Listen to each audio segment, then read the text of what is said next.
Troisième et dernière partie de l'info à chaud sur ce thème suicide dans la police, comment stopper l'hémorragie. 11 policiers et un gendarme se sont donné la mort depuis le début de l'année 2022. En moyenne, on recense entre 30 et 40 suicides par an, 31 en 2021, 59 en 2019. Un triste record, une statistique de l'association Police en souffrance.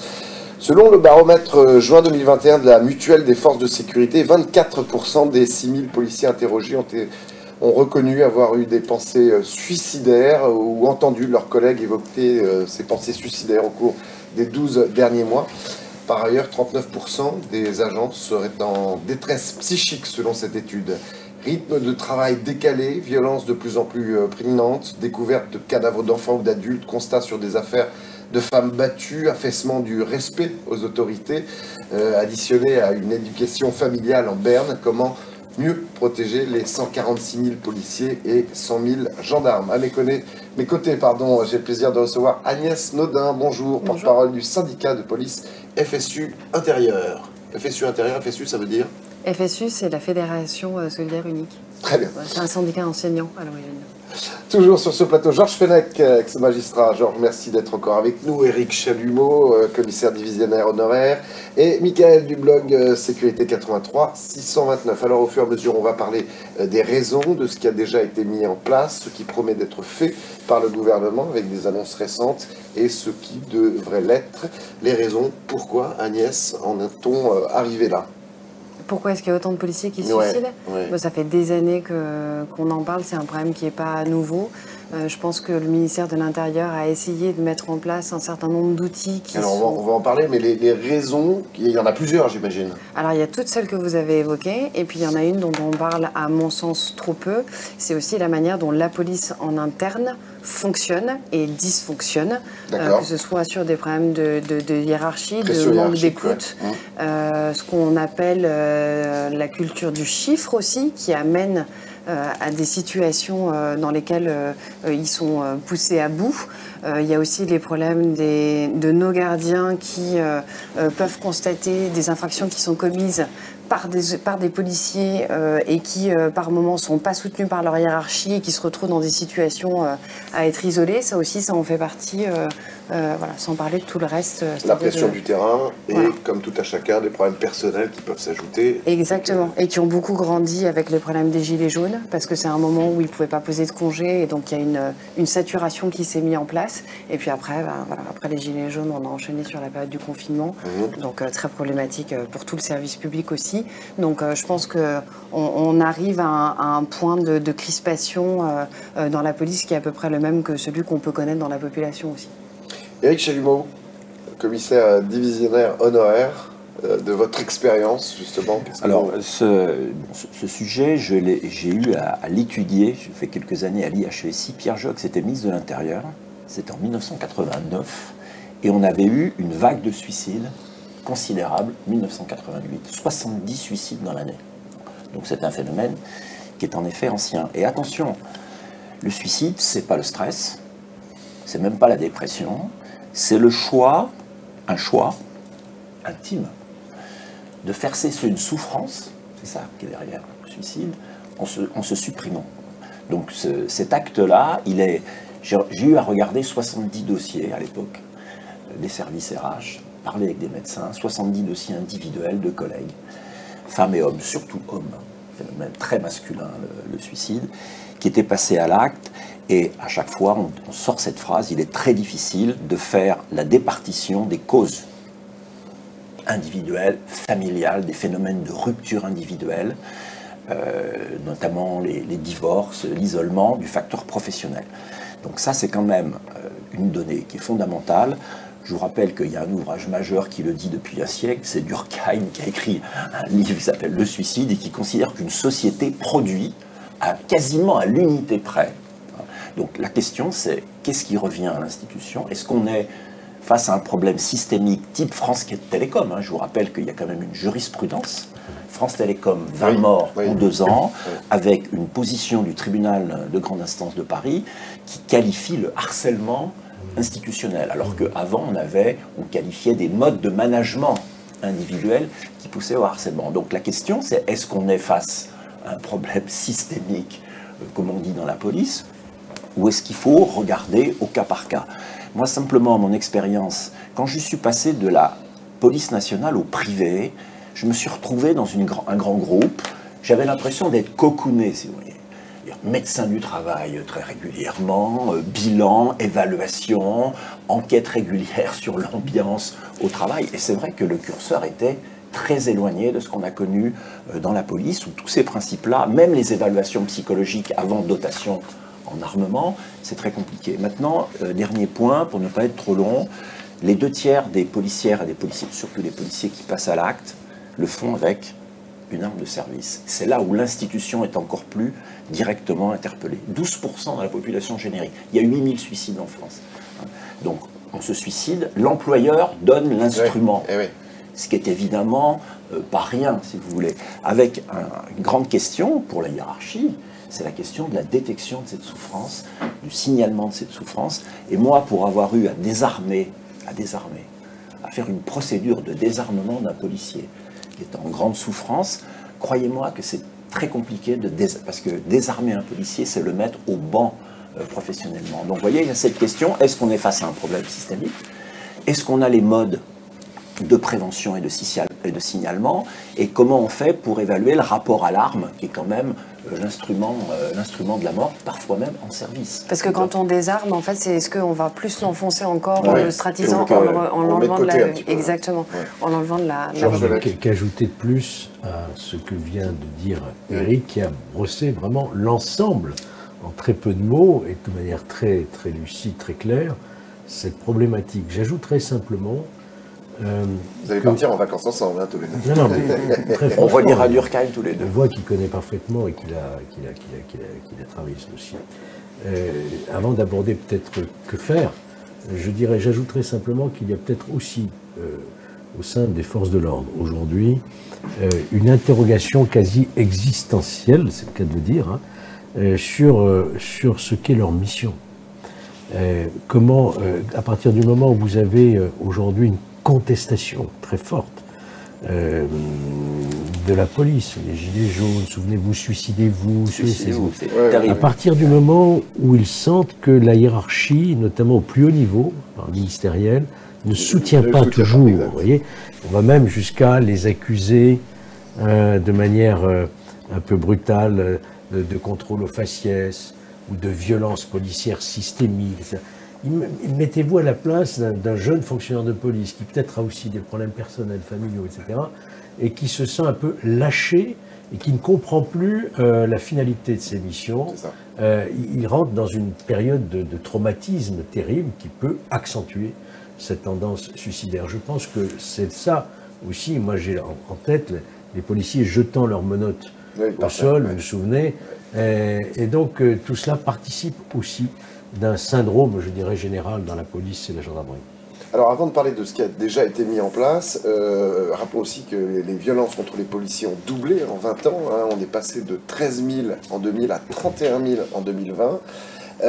Est-ce que l'impunité face justement aux agresseurs, des peines inférieures à 1 an qui ne sont jamais exécutées, finalement ça décourage aussi les policiers et les gendarmes qui disent on travaille pour pas grand-chose, en fait, voire pour rien. Alors je dirais que la problématique, elle est plutôt de savoir, in fine, c'est-à-dire au bout de la chaîne, si on passe par la justice, l'administration pénitentiaire, c'est une vraie réflexion qu'il faudra avoir sur la philosophie politique pénale de la sanction. Qu'est-ce qu'on veut réellement? Est-ce qu'on veut punir? Est-ce qu'on veut protéger la société? Est-ce qu'on veut accompagner celui qui est en prison à sortir? Et en fait, comme on ne sait pas trop quels sont les paradigmes là-dedans, on a la justice qui applique des règles qui sont les siennes et qui ne sont pas forcément, on va dire, cohérentes par rapport à ce que les policiers, eux, vivent sur le terrain. Mais c'est pas de la faute des magistrats et c'est pas de la faute de l'administration pénitentiaire parce qu'ils n'ont pas de place. Je pense que c'est un manque de réflexion globale sur toute la philosophie de la politique pénale dans notre pays. Qu'est-ce qu'on veut? Et si on répond à cette question, on saura quelle prison on veut, quelle magistrature on souhaite et in fine, quelle police on veut aussi. Et là, pour l'instant, c'est un peu... Je serai un peu moins nuancé, un peu plus sévère que vous à l'égard de la justice. Je considère que la justice ne remplit pas son rôle dans cette problématique. Souvenez-vous, quand il y a eu les manifestations de policiers, qui étaient quand même assez sans précédent, on a entendu le problème, c'est pas la police, c'est la justice. On a vu à l'occasion du Beauvau de la police, de l'intérieur, de la sécurité, on a vu une des revendications principales des syndicats de police, c'était la réponse pénale. La réponse pénale. On veut un observatoire de la réponse pénale. La justice ne suit pas. Et elle ne suit pas uniquement pour des problèmes de manque de places de prison, ou pour des problèmes d'effectifs qui existent par ailleurs, hein, ça c'est sûr. Il y a une idéologie, il faut le dire, qui a infusé dans le sein de la magistrature et qui a une espèce d'a priori, voilà, favorable pour le délinquant et défavorable pour le policier. Je vous le dis très clairement parce que je l'ai vécu comme jeune magistrat, je suis passé à l'école de la magistrature. Soyez partiaux, soyez les défenseurs naturels du voleur contre la police, du plaideur contre la justice. Et donc, le policier qui se retrouve dans une situation où il n'ose même plus sortir son arme, même quand il risque sa vie, parce qu'il s'est dit, je vais me retrouver devant un juge qui va me mettre en examen, etc. Je vais me retrouver devant ma hiérarchie qui va faire passer au tourniquet, hein, vous connaissez. Donc, vous voyez, je crois que là, il y a aussi une réflexion à porter sur, effectivement, est-ce que notre justice aujourd'hui est impartiale? Est-ce qu'elle est indépendante? On a supprimé la possibilité de prononcer des rappels à la loi, vous avez vu, parce qu'il y a des magistrats qui prononçaient de simples rappels à la loi des agressions de policiers. Aujourd'hui, il n'y a pas de peine planchée. Il n'y a pas de peine planchée. Et quand il y avait les peines planchées, les juges, beaucoup de juges, descendaient en dessous de la peine planchée en motivant avec des ordonnances. Donc je crois que la justice n'est pas là. Pénal, j'entends, n'est pas aujourd'hui à la hauteur de la réponse que mérite un tel sujet, sans quoi c'est le recul de l'autorité. Enfin, pour moi, c'est pas du tout ça. Vous avez parlé clairement. Hein, voilà. Pour moi, c'est pas du tout ça. Enfin, à la base, déjà, en fait, là, c'est des effets connexes, on va dire. Enfin, au bout de chaîne, effectivement, il y a les agressions, l'augmentation, etc. Mais à la base, en fait, c'est l'employeur. Enfin, pour moi, c'est le ministère de l'Intérieur. Comme France Télécom, eh ben, ils ont été sanctionnés, condamnés au niveau de la hiérarchie, les directeurs, même jusqu'au PDG, en correctionnel, pour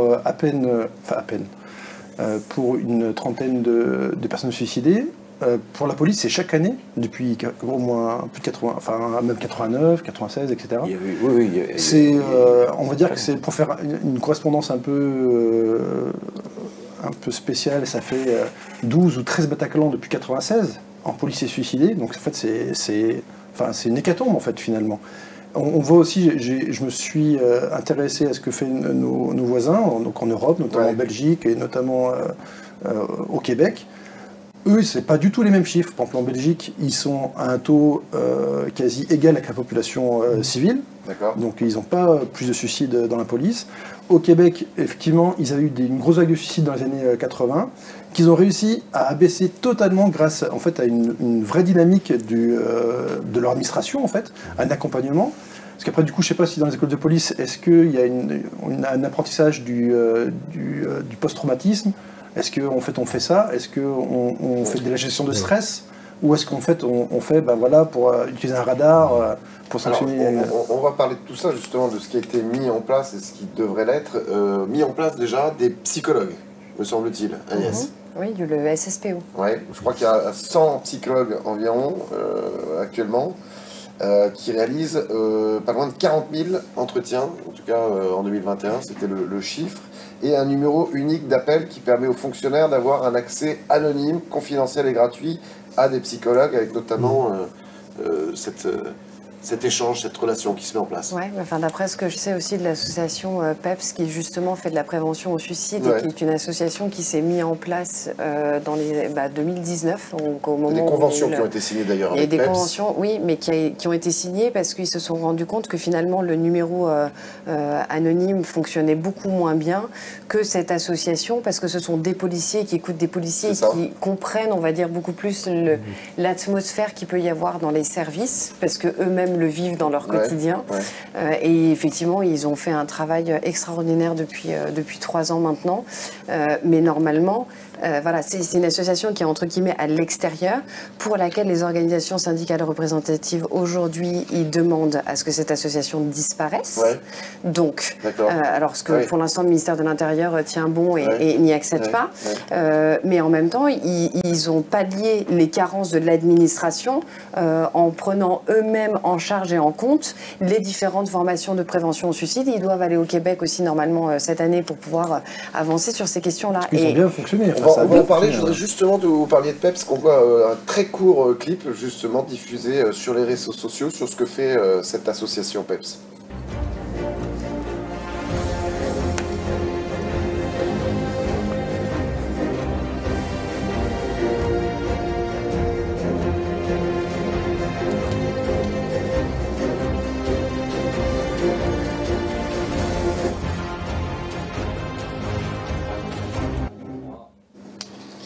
Voilà, alors ce dont vous parliez, Agnès, je crois que c'est effectivement calqué sur un modèle de Montréal, en fait, ces échanges, dispositif qui a été mis en place il y a 22 ans et qui est désormais considéré comme un modèle du genre. Ça repose sur 4 composantes: campagne d'information et de sensibilisation, une formation d'une demi-journée en groupe pour toutes les unités afin d'apprendre à détecter les signes avant-coureurs et soutenir un collègue en difficulté, et une formation plus poussée pour les sergents et délégués syndicaux qui doivent agir comme des sentinelles, et enfin une ligne téléphonique anonyme d'entraide grâce à des policiers bénévoles.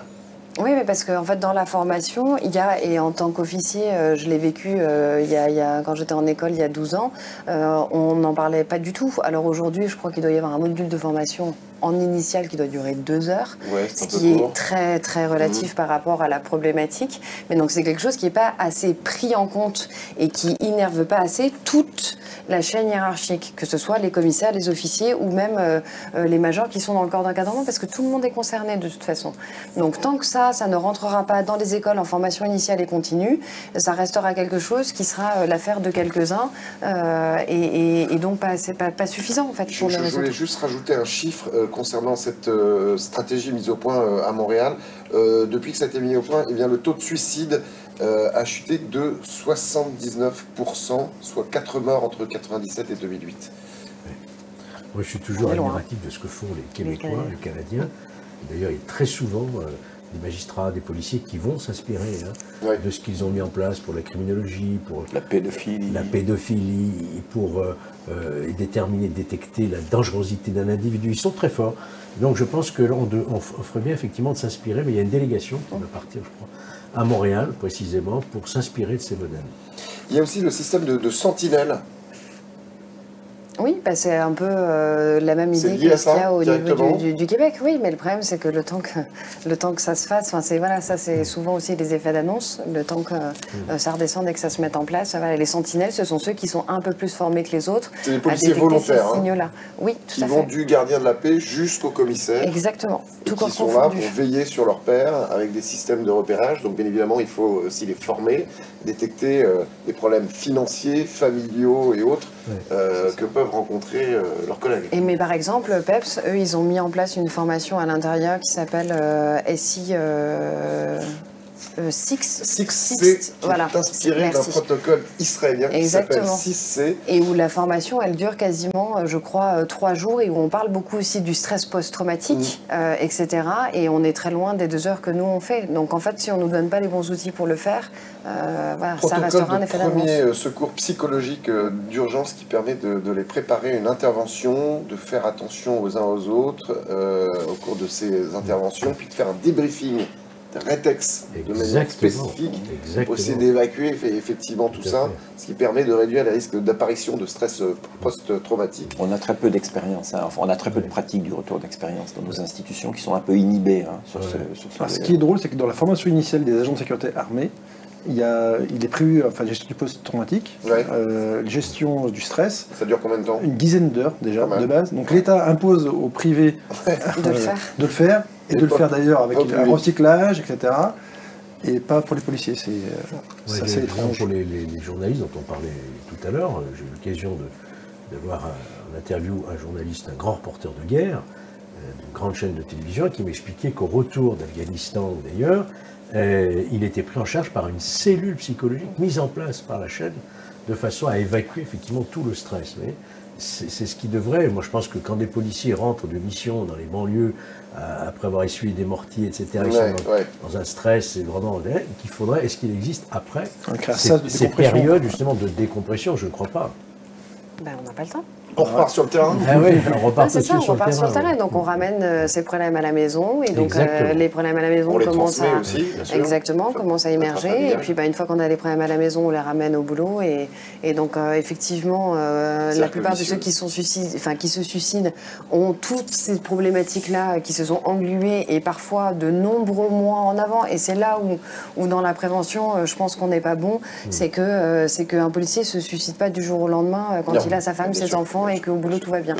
Donc c'est tout ça, exactement. Et je pense que on est, en tant qu'officier et en tant que commissaire aujourd'hui, on n'est pas assez formé sur ces choses-là. Et c'est pour ça qu'on voit poindre de plus en plus les problèmes de ce qu'on appelle chez nous les RPS, les risques psychosociaux, et dans lesquels aujourd'hui il y en a qui se retrouvent à devoir faire face à des enquêtes de harcèlement qui sont menées aussi par l'IGPN, parce que c'est le seul moyen à un moment donné de dire mais est-ce que enfin il va se passer quelque chose? Donc on est obligé de faire intervenir la justice pour qu'on prenne en compte ces problèmes-là. En fait, du coup, il y a un élément favorable qui va peut-être arriver, que le 8 février, il y a une loi sur les lanceurs d'alerte qui concerne aussi l'administration, où ils pourront dénoncer en fait, des faits sans passer par leur hiérarchie, en passant directement les autorités supérieures, ça, c'est mon la justice. C'est vrai? Oui. On est en train de monter un collectif de lanceurs d'alerte dans la police. Oui, justement, une garantie avec cette loi, il y aura une garantie qui est l'anonymat. Donc c'est l'anonymat, mais après il y en a qui sont prêts aussi à partir du moment où ils ont les protections qui sont nécessaires de pouvoir parler aussi à jour en fait. Est-ce qu'un psy dans chaque commissariat, chaque gendarme, c'est possible et 2, ça serait utile? Alors oui et non, des psys, il y en a dans certains commissariats, mais plus souvent pour les victimes, on va dire, que pour nous. Ouais. Et je pense que les policiers ont encore une aversion, entre guillemets, pour le psychologue, à aller se confier, parce que s'ensuit, ce qu'on disait, ils ont peur d'être IVP, d'être désarmés. Enfin, moi, je me suis retrouvée dans ce cas-là aussi. Une fois, ça m'est arrivé. Voilà, et c'est pas simple. Non, c'est pas moi qu'on a désarmé, mais en tant qu'officier, j'ai dû désarmer quelqu'un. Donc ça a un impact psychologique énorme. C'est pas évident, entre guillemets, à soutenir. Et puis on se retrouve toujours tout seul aussi, parce que c'est celui qui prend la décision qui prend ses patins. C'est pour ça que la démarche canadienne est intéressante, parce qu'elle est collective, elle est menée par les pairs, elle est proactive. Parce qu'aller voir un psy ou appeler un numéro d'urgence, c'est pas évident. C'est pas du tout évident. Surtout, moi j'ai interrogé certains psychiatres qui avaient suivi ces policiers qui étaient passés à l'acte. Ils disent, vous avez aussi, sans faire de la psychiatrie de bazar, vous avez aussi cette spécificité qui est le fait que le policier est détenteur, est garant de la loi, est dépositaire de l'autorité.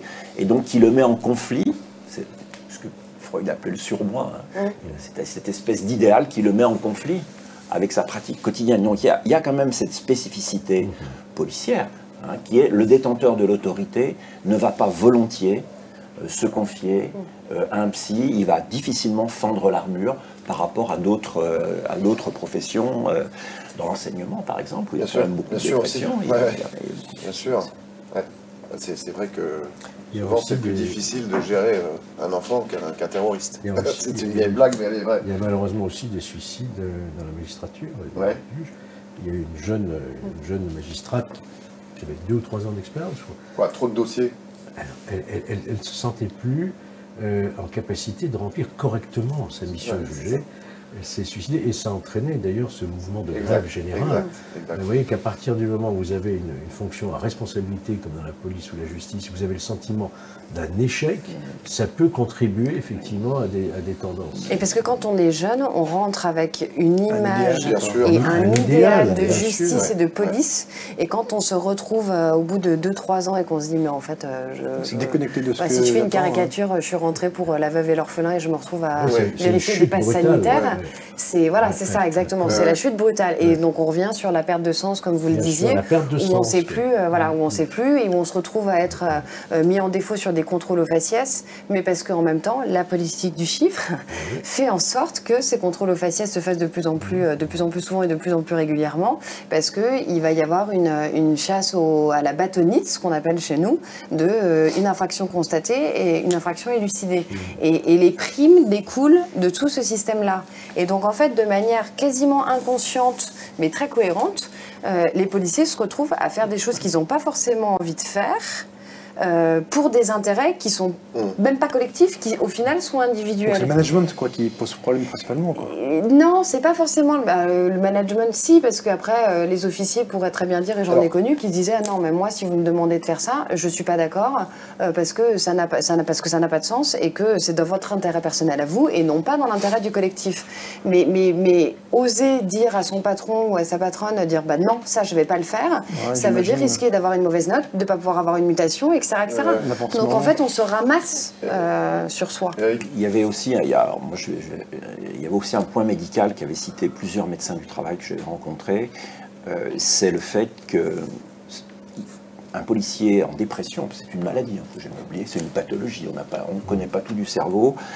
Il est très réticent à suivre un traitement à base de psychotropes, c'est-à-dire des antidépresseurs et des anti-anxiolytiques, parce que ça le met après, tu peux hors service, si vous voulez, des tremblements, etc. Donc il y avait aussi ce refus de suivre un traitement qui va vous annihiler en quelque sorte professionnellement. Donc vous voyez que c'est un sujet qui est compliqué. Donc la prévention, proactivité avec les pairs, c'est vraiment une réponse qui a fait ses preuves. À propos de management, dans un excellent article de Christophe Cornevin dans Le Parisien, c'est le directeur général de la police nationale, Frédéric Véot, qui annonce que sera renforcer les moyens de médecine de prévention, relancer la pratique du sport et adapter un management différent appelé exercice bienveillant du pouvoir hiérarchique. Vaste programme. La bienveillance, je ne suis pas sûre que ce soit quelque chose qui s'apprenne en école. Ça fait partie de soi, c'est une question de personnalité aussi. Donc je pense que ça joue. Dans les autres solutions qui ne sont toujours pas mises, entre guillemets, à l'honneur, mais que je trouverais ça intéressant de l'expérimenter tout du moins, c'est sur le système des notations, justement, parce que c'est ça qui irrigue beaucoup tout le reste. C'est de savoir si on ne pourrait pas transformer ça en système de notation à 360. C'est-à-dire que chaque personne qui est en situation de manager des personnes soit aussi notée par ceux qui sont en dessous et non pas tout le temps par ceux qui sont au-dessus. Parce que je pense que ça changerait aussi les comportements, les manières de faire et peut-être qu'il y en a qui seraient un peu plus bienveillants. Georges, vous voulez rajouter quelque chose? Non, je crois que tout a été parfaitement dit.